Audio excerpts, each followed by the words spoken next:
The former WWE superstars released in September are officially out of the non-compete clauses today. Here's the full list of those talent. Mustafa Ali, who joined as part of Cruiserweight Classic.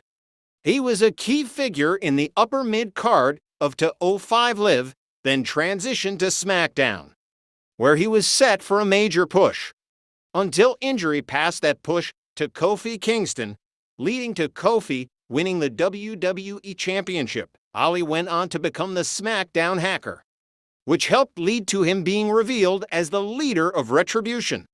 Shortly after Retribution turned on him, Ali requested his release from WWE during a feud with Mansoor. It was denied, and he went on to be an on-again, off-again mid-card threat. He faced Gunther for the Intercontinental Championship at Night of Champions this year, then moved down to NXT, where he was unfortunately cut days before being set for a PLE match.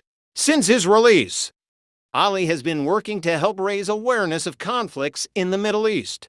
Next up, Dolph Ziggler. Ziggler has a lot to unpack, so we'll just hit the biggest highlights for his time in WWE. Dolph first debuted as Kerwin White's caddy.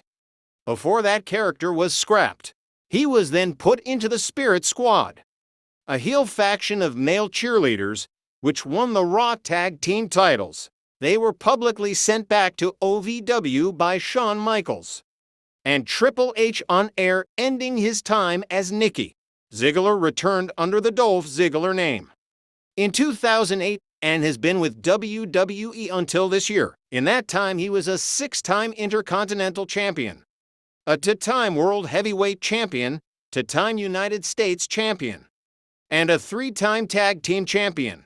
Perhaps Ziggler's biggest moment was being the sole survivor of Team Cena at the 2014 Survivor Series, or his run as Mr. Money in the Bank.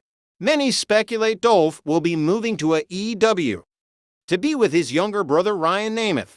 Some even speculate he could be the current AEW Devil. Next up, Shelton Benjamin.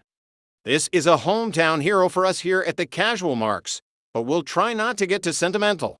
Even though this year he received a standing ovation for a match on Main Event, and somehow that didn't get moved to the main show. Okay, I digress. Shelton's first break on WWE television was with Team Angle, where he captured his first tag team titles. Even without Kurt Angle, Shelton Benjamin and Charlie Haas, better known as the world's greatest tag team, were a dominant force on SmackDown. The team was split by the 2004 draft, sending Shelton to Raw. There on his first night he defeated Triple H and began a feud with Evolution. That year at Taboo Tuesday, Shelton defeated Chris Jericho to become Intercontinental Champion. The end of this reign led to the introduction of his kayfabe mother. Shelton remained a dependable mid-card contender on Raw until moving to ECW during its relaunch. Shelton was released in 2010, but he continued on the independent scene and returned to the company in 2017, first teaming with Chad Gable on SmackDown, and then floating between shows as a lower mid-carder. In 2020, Benjamin was recruited to form the Hurt Business by MVP and Bobby Lashley. Once Cedric Alexander joined them, the two would go in to be Raw Tag Team Champions. After the Hurt Business, Benjamin was largely used on Main Event or in losing tag team efforts with Cedric. As a standalone team, at the time of this video, he hasn't made any reference to his future in wrestling. Next on the list is Matt Riddle. Let me start this by saying I wasn't a huge fan of Riddle during WWE run, but I wish him nothing but the best with whatever is going on. Rumors make it sound bad, but regardless, we just want the best for him. Riddle is a former 1-time NXT Tag Team Champion, 1-time United States Champion, and 2-time Raw Tag Team Champion with Randy Orton. Riddle is now taking independent signings for matches and autograph signings. Next up is Aaliyah. She signed with WWE in 2015, debuting for NXT in 2016. She was drafted to SmackDown in the 2021 draft and became a rotating member of the Women's Tag Team division. She captured the Women's Tag Team titles with Raquel Rodriguez after defeating Damage Control. She has not made any references to future wrestling plans. As of this time, Rick Boogs was a personal favorite. He debuted on NXT in 2017, but truly found his spot on the roster in 2021 as guitarist for Nakamura. The two had a WrestleMania match for the SmackDown Tag Team titles against the Usos when Boogs suffered a torn quadricep, taking him out for 9 months. Upon his return, he was largely used as a floater in the lower mid-card, but also teased an alliance or feud with Elias. Boogs has vocally said his release was due to Vince McMahon being removed from WWE and teased he will go into more detail soon.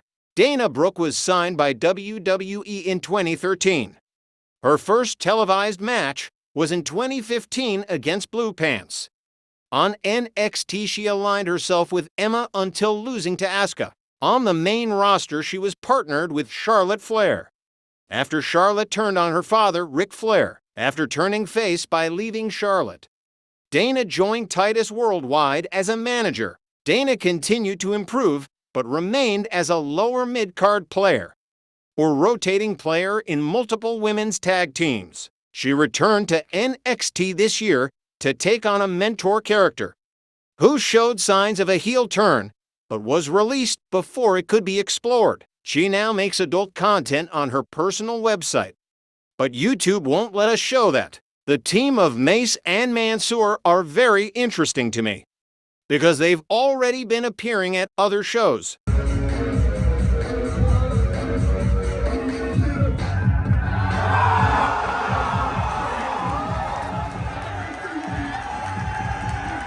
Riddick Moss and Emma both have been relatively quiet since their release, but considering they're engaged, they may be taking time to plan the wedding and enjoy their time together. Top Dollar just announced while we were recording this video that he will be coming to Memphis Wrestling.